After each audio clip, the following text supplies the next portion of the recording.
जी sir, किस तरह की कार्रवाई? मोतिहारी साइबर थाना में पूर्व में जो कांड दर्ज हुआ था 9225 दिनांक 15/6/25 आईटी एक्ट एवं बीएनएस की सुसंगत धाराओं में, तो पुलिस अधीक्षक महोदय के निर्देशन और मार्गदर्शन में लगातार साइबर थाना तकनीकी अनुसंधान एवं जो भी हमारे मैनुअल इनपुट्स हैं उसके ऊपर कार्य कर रहे थे। और इसी में एक उपलब्धि हासिल लगी हमें कि मोहम्मद जावेद और दयाशंकर एवं अविनेश कुमार, इन तीनों के जो विभिन्न ठिकानों पर अविनेश के all in one cyber cafe, Dayashankar के दुकान और उसका जहाँ पे वो अभी तत्काल रह रहे थे उनके फैमिली,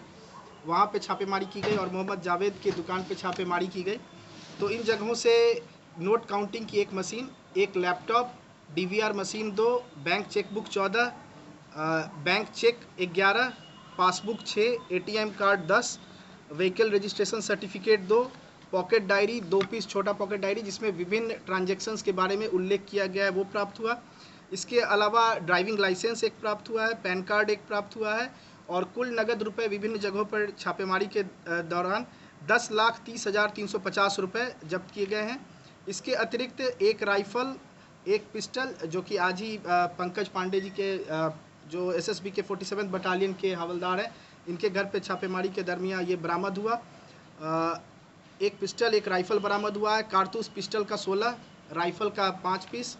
और मैगज़ीन पिस्टल का 2 और राइफ़ल का 1 मैगज़ीन, 3 मोबाइल, 3 सीपीयू मशीन ये बरामद हुए हैं। आर्म्स का सत्यापन एनडीएल पोर्टल एवं जिला पदाधिकारी महोदय के माध्यम से संबंधित कार्यालय से किया जा रहा है, किए जाने की प्रक्रिया में बढ़ाया गया है। इसके अतिरिक्त इनके द्वारा इनकी से पूछताछ के क्रम में बहुत सारे नए नाम सामने आए हैं जो इस चीज़ से जुड़े हुए हैं। जैसे कि 9225 केस में जो भी नामजद अभियुक्त थे, जैसे जैसे गिरफ्तारी हो रही है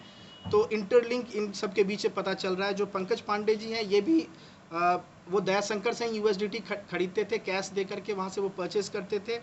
जो कि इलीगल है। और दयाशंकर जो केस के नामजद अभियुक्त है पुरुषोत्तम चौधरी, उनके रिश्तेदार हैं और अभी वो घर से फरार चल रहे हैं और इसके लिए पुलिस लगातार विभिन्न जगहों पर छापेमारी कर रही है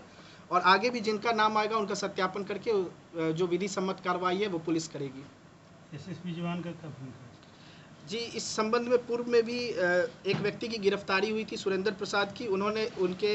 बयान में एवं जो हमारा अनुसंधान था बैंक से स्टेटमेंट प्राप्त करना एवं जो डॉक्यूमेंट्स प्राप्त हुए थे उससे ये स्पष्ट हो गया था कि सुरेंद्र प्रसाद का जो पंकज एंटरप्राइजेस था उसमें मोबाइल नंबर जो अंत होता है 8055, जिसको अब इस गिरोह का एक कोड नेम बोला जा सकता है बॉस, उससे अंत होता था, उस नाम को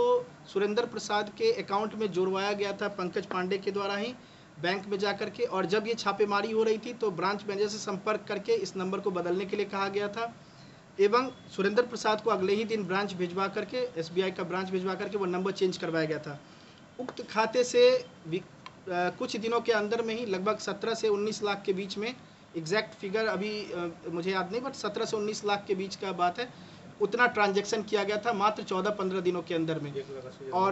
और उसमें 1,80,000 रुपये अभी भी होल्ड है, जो हम लोग के द्वारा ये करवाया गया बैंक में वो होल्ड है और आगे अनुसंधान किया जा रहा है कि और ऐसे कितने खाते हैं जिस पे इस प्रकार के ट्रांजैक्शन कराए गए हैं।